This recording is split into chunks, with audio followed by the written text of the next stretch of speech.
വണക്കം. പൊളിമിക്സ് ആരംഭിക്കുകയാണ്. ഏവർക്കും സ്വാഗതം.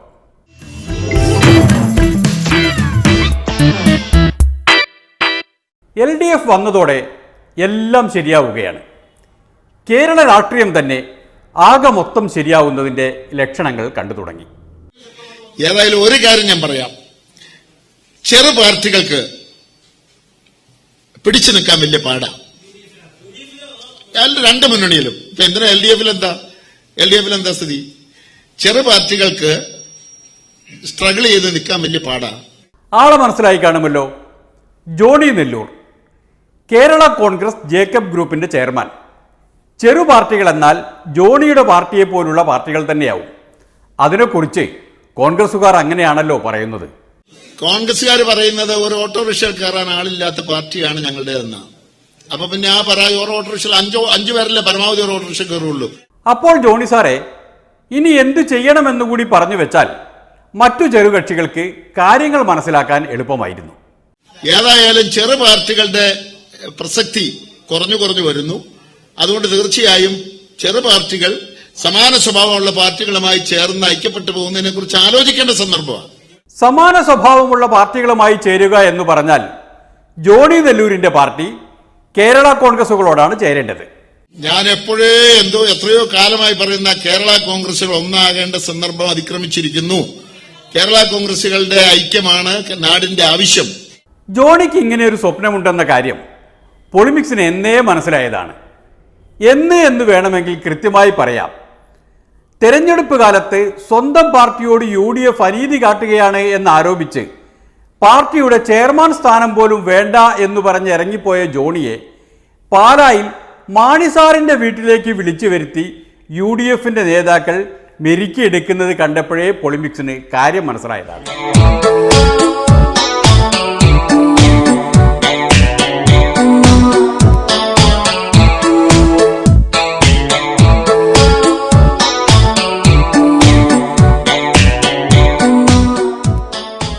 പ്രശ്നങ്ങളെല്ലാം പരിഹരിച്ചു, ഭംഗിയായ രീതിയിൽ പരിഹരിച്ചു.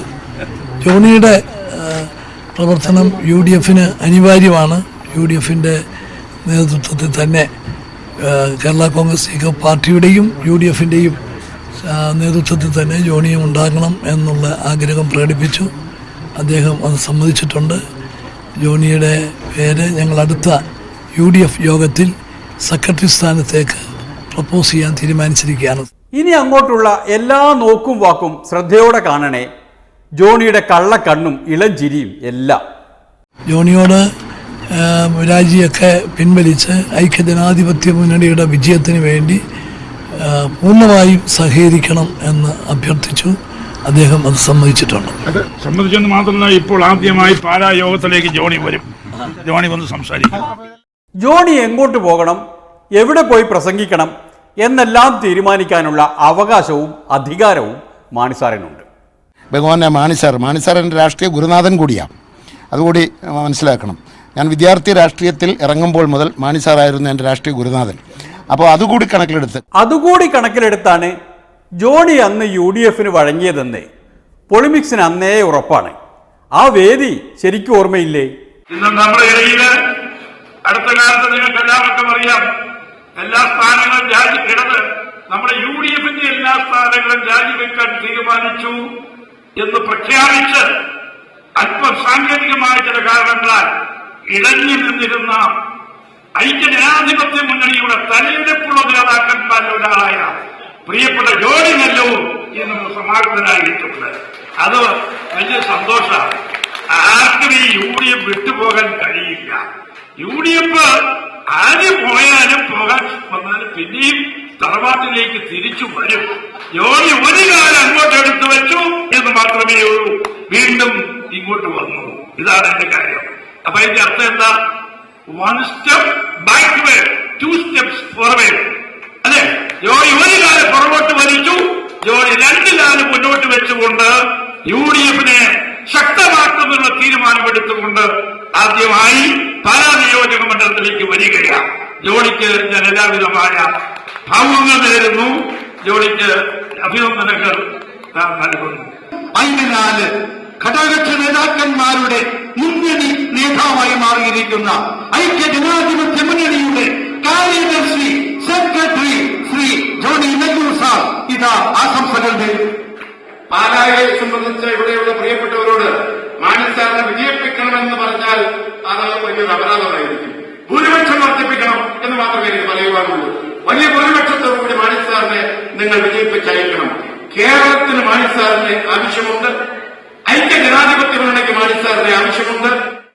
കേരളത്തിന് മാണിസാറിന് ആവശ്യമുണ്ട്, ഐക്യജനാധിപത്യ മുന്നണിക്ക് മാണിസാറിന് ആവശ്യമുണ്ട് എന്നെല്ലാം ജോണി പറഞ്ഞപ്പോഴേ പൊളിമിക്സ് മനസ്സിലാക്കിയത് ജോണിക്ക് മാണിസാറിന് ആവശ്യമുണ്ട് എന്നാണ്. ഇതെല്ലാം കാത്തിരുന്ന് കാണാമെന്നല്ല ഇപ്പൊ പറയാൻ പറ്റുമോ? കാത്തിരുന്ന് കാണുക, അത്രേ ഉള്ളൂ. എന്നാലും ഇപ്പോൾ കേരള കോൺഗ്രസുകളുടെ ഏകീകരണത്തിന് മുൻകൈയെടുക്കേണ്ടത് ജോണി നെല്ലൂരല്ലാതെ പിന്നെ ആരാണ്?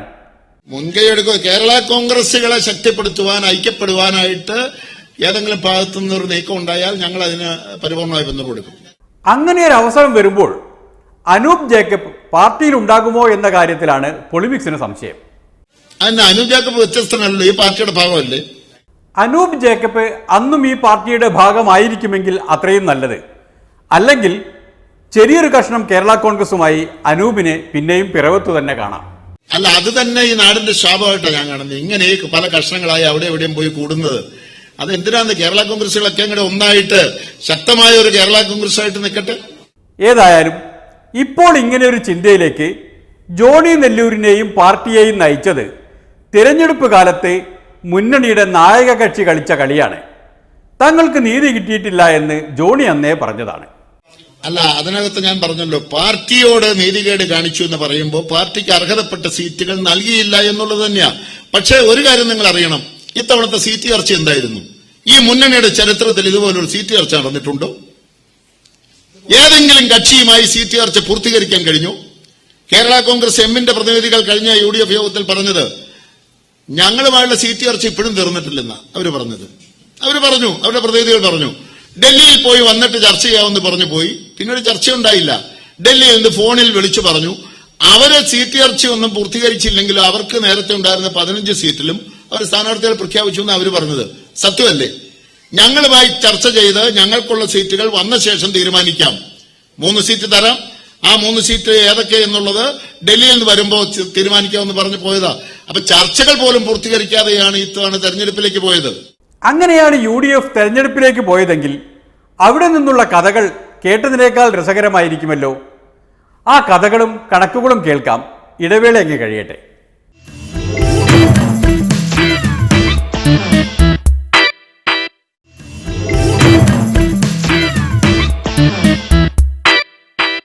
കേരള കോൺഗ്രസുകാരെ പോലും ആത്മപരിശോധനയ്ക്ക് പ്രേരിപ്പിച്ച ദുരന്തമാണല്ലോ തെരഞ്ഞെടുപ്പ് കാലത്ത് UDFനുണ്ടായത്. ആ മഹാദുരന്തത്തിൽ പോലും പോറലേൽക്കാതെ രക്ഷപ്പെട്ട പാർട്ടിയാണ് ജേക്കബ് ഗ്രൂപ്പ്. 100% വിജയം കിട്ടിയ പാർട്ടിയാണ് UDFൽ. അതിൽ ഞങ്ങൾക്ക് സന്തോഷമുണ്ട്. പക്ഷേ ഏറ്റവും കൂടുതൽ അവഗണന നേരിട്ട ഒരു പാർട്ടിയാണ് നീതി ലഭിക്കാത്ത, മുന്നണിക്കകത്ത് തെരഞ്ഞെടുപ്പ് സമയത്ത് നീതി ലഭിക്കാത്ത, അല്ലെങ്കിൽ ഏറ്റവും വലിയ നീതികേട് അനുഭവിക്കേണ്ടി വന്ന ഒരു പാർട്ടിയാണ് ഞങ്ങളുടെ പാർട്ടി. 2011 വരെ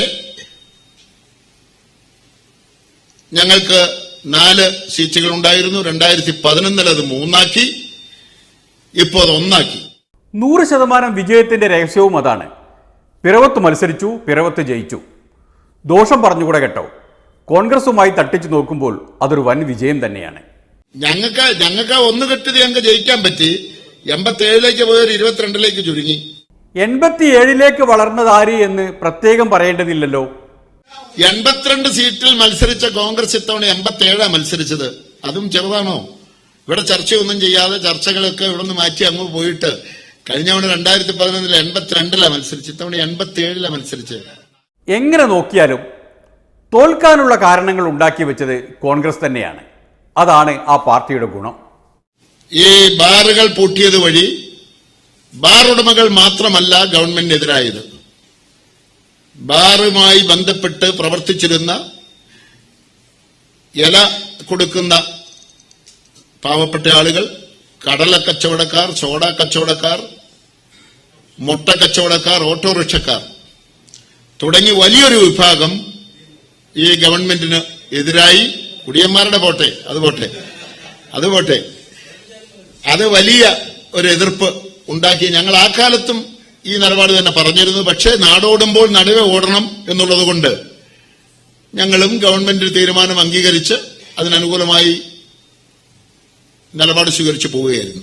പക്ഷെ ഇപ്പോ ഈ പരാജയം വിലയിരുത്തിയപ്പോ ആ മദ്യനയവും തുടർന്നുള്ള നടപടികളും പരാജയത്തിന് ആക്കം വർദ്ധിപ്പിച്ചു എന്ന് തന്നെയാണ് ഞങ്ങൾ ഇന്ന് വിലയിരുത്തിയത്. എണ്ണി പറയാനാണെങ്കിൽ പരാജയത്തിന് ആക്കം കൂട്ടിയതിന് ഇനിയുമുണ്ട് കാരണങ്ങൾ. കോൺഗ്രസ് നേതാക്കളുടെ പ്രസ്താവനകൾ, പ്രത്യേകിച്ച് KPCC പ്രസിഡന്റ്, വൈസ് പ്രസിഡന്റ് തുടങ്ങിയ ആളുകളുടെ പ്രസ്താവനകൾ, അത് ജനങ്ങളുടെ ചിന്താക്കുഴപ്പം അല്ലെങ്കിൽ അവരുടെ ആശയക്കുഴപ്പം വർദ്ധിപ്പിച്ചു. ചുരുക്കി പറഞ്ഞാൽ തോൽവിയുടെ ഉത്തരവാദിത്തം കോൺഗ്രസിന് മാത്രമാണ്. അവസാന നാളുകളിൽ എടുത്ത തീരുമാനങ്ങൾ പിന്നീട് ഗവൺമെന്റ് പിൻവലിച്ചു എങ്കിലും ജനങ്ങളുടെ ഇടയിൽ ഉണ്ടായ ആശയക്കുഴപ്പം മാറ്റിയെടുക്കുവാൻ അത് സാധിച്ചില്ല, ആ തീരുമാനങ്ങൾക്ക് സാധിച്ചില്ല.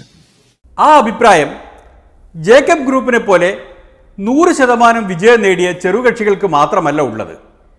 7 സീറ്റിൽ മത്സരിച്ച് 7 തോറ്റ JDUവിനെ പോലുള്ള വൻകക്ഷികൾക്കുമുണ്ട്. മെത്രാൻകായൽ 145 ഏക്കർ എഴുതി കൊടുത്തതും കടമക്കുടിയിലെ 45 ഏക്കർ എഴുതി കൊടുത്തതും ചില എസ്റ്റേറ്റുകൾക്ക് അവരെ ലിമിറ്റിൻ്റെ അപ്പുറത്ത് അവർക്ക് അനുവാദം കൊടുത്തതുമൊക്കെ ഇവിടെ നിഷ്പക്ഷരായ ആളുകളെ സ്വാധീനിക്കുകയുണ്ടായി. അപ്പറഞ്ഞത് ശരിയാണെന്ന് ഏത് കോൺഗ്രസുകാരനും സമ്മതിച്ചു തരും. അല്ല, അത് കുറച്ച് ഉണ്ടായിട്ടുണ്ടെന്നുള്ളത് സത്യമാണ്. അപ്പം നമ്മൾ അതെല്ലാം പരിശോധിക്കുന്നുണ്ട്. നമ്മളിപ്പോൾ തെരഞ്ഞെടുപ്പ് പരാജയത്തിന് ശേഷം പിന്തിരിഞ്ഞ് നോക്കുമ്പോൾ ഇത്തരം കാര്യങ്ങളൊക്കെ ജനങ്ങളെ ബോധ്യപ്പെടുത്താൻ കഴിയാതെ വന്നിട്ടുണ്ട് എന്നുള്ളത് സത്യമാണ്. ഞാൻ മന്ത്രിസഭയുടെ ഒരു ഭാഗമായിരുന്നു എന്നുള്ളത് കൊണ്ട് തന്നെ അത് അംഗീകരിക്കുന്ന കാര്യത്തിൽ എനിക്ക് ആരും മടിയുമില്ല. ഈ ഘടകകക്ഷി നേതാക്കൾ പറയുന്നതെല്ലാം സമ്മതിച്ചു കൊടുത്താൽ കുഴപ്പമാണ്. അവർക്ക് എന്തെല്ലാം പറയാനുണ്ടെന്നോ? UDFന്റെ സംഘടനാ സംവിധാനവും ദുർബലമായിരുന്നു.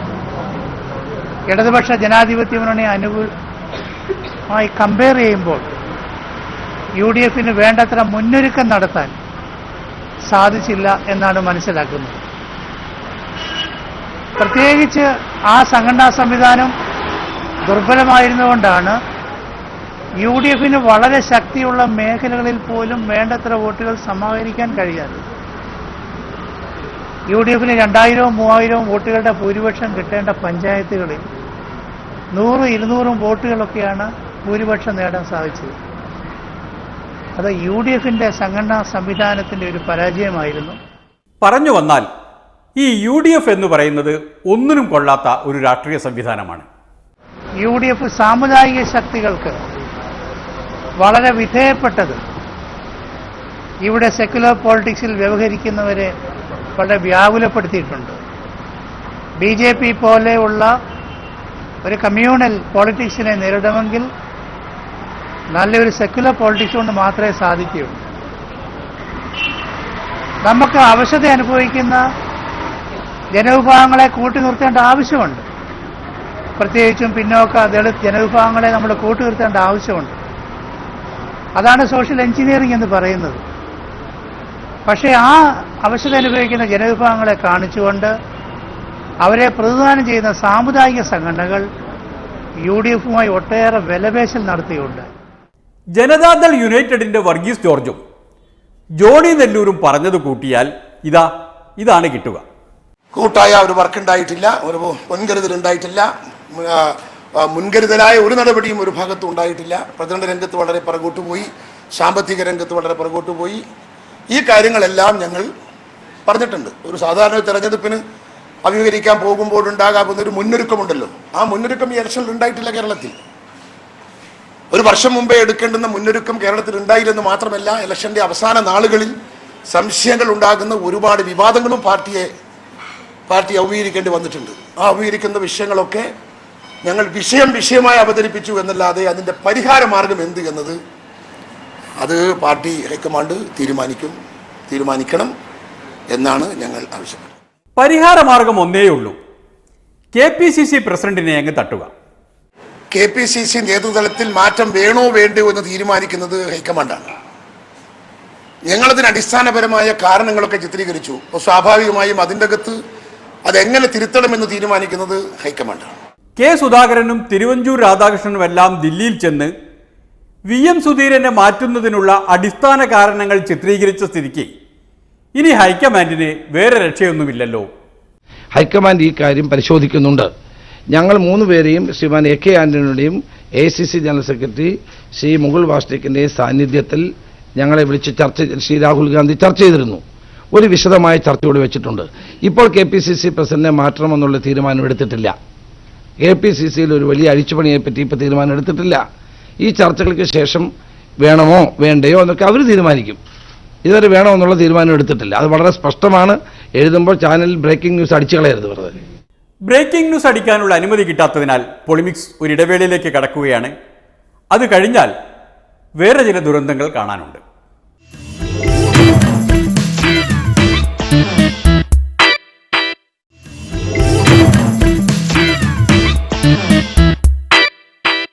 കോൺഗ്രസ് പോലെയല്ല മാർക്സിസ്റ്റ് പാർട്ടി.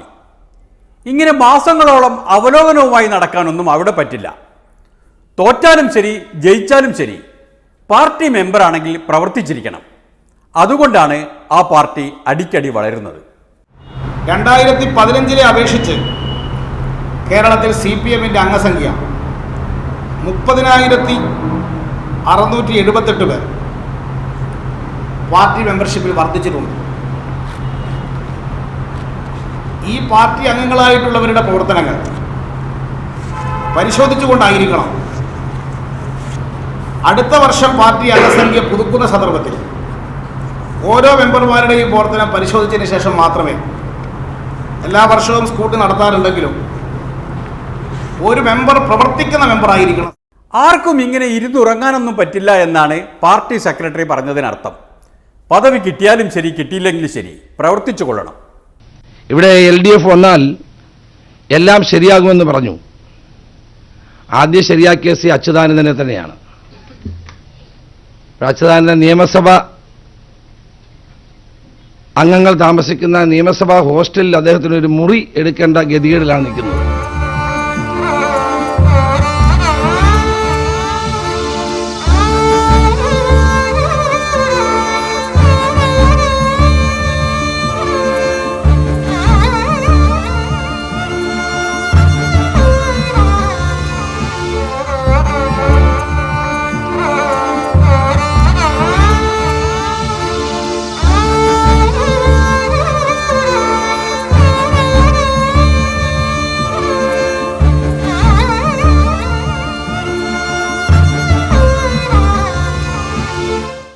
അങ്ങനെയാണ് കേരള കാസ്ട്രോ MLA ഹോസ്റ്റലിൽ പരാതി കേൾക്കാനുള്ള ഒരു ഓഫീസ് തുടങ്ങിയത്. കാസ്ട്രോ എല്ലാ ദിവസവും കൃത്യസമയത്ത് ഹാജരായിരിക്കും. പൊതുജനങ്ങൾ ചെന്ന് പരാതി ബോധിപ്പിച്ച് സഹകരിക്കണം. പരാതിക്കാരില്ലാതെ ഓഫീസ് അനാദായകരമാണ് എന്ന് പറഞ്ഞ് അടച്ചുപൂട്ടാൻ ഇടയാക്കരുതേ. PS പാർട്ടിയുടെ കേന്ദ്ര കമ്മിറ്റിയിലുള്ള ഏറ്റവും പ്രധാനപ്പെട്ട ഒരു സഖാവാണ്, പ്രത്യേക ക്ഷണിതാവാണ്. CPM-ന്റെ ഏറ്റവും ആദരണീയനായ നേതാവാണ്. ആ സഖാവുമായി ബന്ധപ്പെട്ട കാര്യങ്ങളൊക്കെ പാർട്ടി ചർച്ച ചെയ്ത് തീരുമാനിക്കും. അതിൽ മറ്റുള്ളവർ ആശങ്കപ്പെടേണ്ടെന്ന കാര്യമില്ല. ആശങ്കയ്ക്ക് കാരണമുണ്ടെന്നാണ് രാഷ്ട്രീയത്തിൽ പ്രവൃത്തി പരിചയമുള്ളവർ പറയുന്നത്. കഴിഞ്ഞ തെരഞ്ഞെടുപ്പിൽ അച്യുതാനന്ദനെ തെരഞ്ഞെടുപ്പിന്റെ പ്രചരണത്തിന് നേതൃത്വം ഉണ്ടായിരുന്നത്. പ്രചരണത്തിന് നേതൃത്വം കൊടുത്ത അച്യുതാനന്ദനെ കൈക്കല കൂടാതെ ഇവർ വാങ്ങി വെച്ചിരിക്കുകയാണ്. പിണറായി വിജയന്റെ കാല് പിടിക്കാതെ അച്യുതാനന്ദൻ ഒന്നും കൊടുക്കുകയില്ല എന്നുള്ളതാണ് ഇവരുടെ എല്ലാവരുടെയും പ്രസ്താവനകളിൽ നിന്ന് ബോധ്യപ്പെടുന്നത്. അതായത് LDF-ന് അധികാരം കിട്ടിയാൽ VS-നെ കുറഞ്ഞ കാലത്തേക്കെങ്കിലും മുഖ്യമന്ത്രിയാക്കും എന്ന് കരുതിയവരുണ്ട്. പൊളിമിക്സും കരുതിയിരുന്നു VS-നെ എവിടെയെങ്കിലും ഒന്ന് കുടിയിരുത്തും എന്ന്. അങ്ങനെ പലരും പലതും വിചാരിച്ചിട്ടുണ്ടാകാം. പാർട്ടി അങ്ങനെ ആരോടും പറഞ്ഞിട്ടില്ലല്ലോ. പാർട്ടി അന്നേ പറഞ്ഞത് തന്നെയാണ് പിന്നീടും ചെയ്തിട്ടുള്ളത്.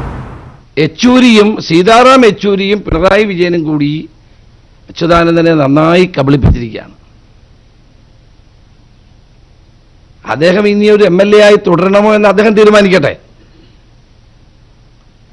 അപ്പൊ എല്ലാം ശരിയാക്കി എന്ന് പറയുന്നത് ആദ്യം അച്യുതാനന്ദനെ ശരിയാക്കിയതിലൂടെ തന്നെയാണ്. അപ്പൊ ഇത് നമ്മുടെ കേരളത്തിലെ ജനങ്ങളെ കബളിപ്പിക്കുകയാണ്. അച്യുതാനന്ദനെ മാത്രമല്ല, ജനങ്ങളെ തന്നെ കബളിപ്പിക്കുകയാണ്. അച്യുതാനന്ദന്റെ സ്ഥാനത്തെപ്പറ്റി ചോദിക്കുമ്പോഴെല്ലാം അവരുടെ മറുപടിയിൽ നിന്ന് അത് വളരെ വ്യക്തമാണ്.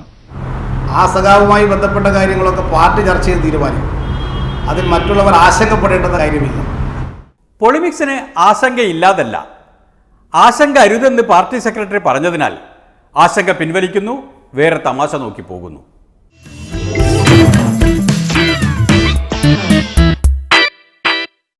അങ്ങനെ ഇരിക്കെ KSEB സ്വന്തമായൊരു പാട്ടുണ്ടാക്കി, തീം സോങ്.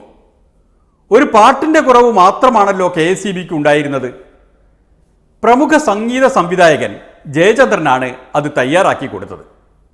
അങ്ങനെ അദ്ദേഹം ആ പാട്ടുമായി KSEBയുടെ ആസ്ഥാനത്തെത്തി.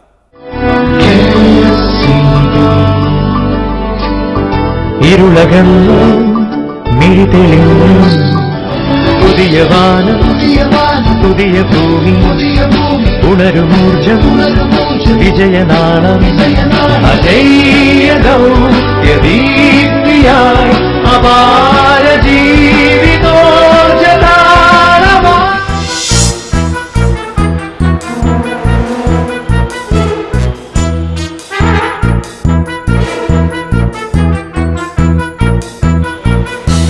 ഞാനിവിടെ കുറച്ച് താമസിച്ചെത്തിയതിന് എന്നോട് ക്ഷമിക്കണം. ഭാഗികമായി എൻ്റെ തെറ്റുണ്ട്, ഭാഗികമായി വൈദ്യുതി ബോർഡിൻ്റെ തെറ്റുണ്ട്. ഈ ആസ്ഥാനത്ത് ഗ്രൗണ്ട് ഫ്ലോറിൽ നിന്ന് 9ാമത്തെ നിലയിൽ എത്തണമെങ്കിൽ അതൊരു അഡ്വഞ്ചർ റൈഡാണ് ഞാൻ മനസ്സിലാക്കിയിട്ടാണ്. അത് 3ാമത്തെയും 4ാമത്തെയും നിലകൾക്കിടയിൽ നമ്മൾ കുടിക്കുന്നുണ്ട്. അപ്പോ ഈ ലിഫ്റ്റ് എന്നോട് പറഞ്ഞത് പോലെ തോന്നി, ജയചന്ദ്ര ഇപ്പൊ തന്നെ 100 കിലോയിൽ കൂടുതൽ വെയിറ്റ് കുറയ്ക്കണം. അപ്പൊ ഞാൻ ലിഫ്റ്റിനോട് പറഞ്ഞു, എനിക്ക് ഭക്ഷണം വളരെ ഇഷ്ടമാണ്, കുറയ്ക്കാൻ പറ്റില്ല. ലിഫ്റ്റ് എന്നെ അവിടെ 9 എത്തിച്ചേ പറ്റും. കുറച്ച് കഴിഞ്ഞപ്പോ കുറച്ച് സുഹൃത്തുക്കൾ വന്ന് നമ്മളെ ഇതിനിടയിൽ നിന്ന് വലിച്ചെടുത്തു.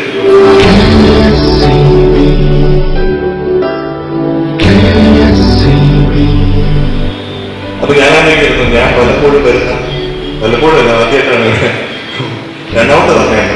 അപ്പൊ ഗസ്റ്റായിട്ട് വരുന്ന എനിക്ക് ഈ ഗതിയാണെങ്കിൽ തീർച്ചയായിട്ടും ദൈനംദിന ജീവിതത്തിൽ ഇവർ വരുന്ന ഇവിടെ ജീവൻ അർപ്പിക്കുന്ന നിങ്ങളുടെ എല്ലാം ഗതി എന്തായിരിക്കും അങ്ങനെ ഒട്ടുപോകുന്നത്. അപ്പൊ 3ാമത്തെ നമ്പർ ലിഫ്റ്റിനെ ഒന്നുകിൽ അതിനെ ഒഴിവാക്കുക, അല്ലെങ്കിൽ അത് ശരിയാക്കുക.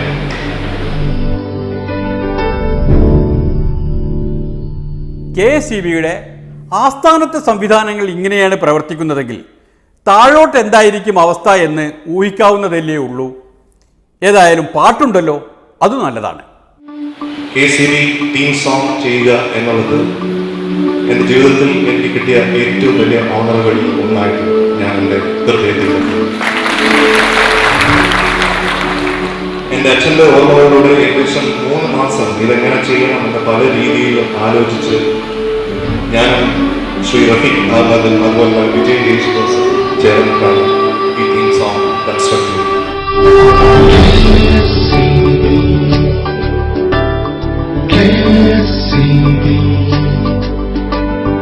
പുതിയ വാനം പുതിയ ഭൂമി ഉണരുമൂർജം വിജയനാളം.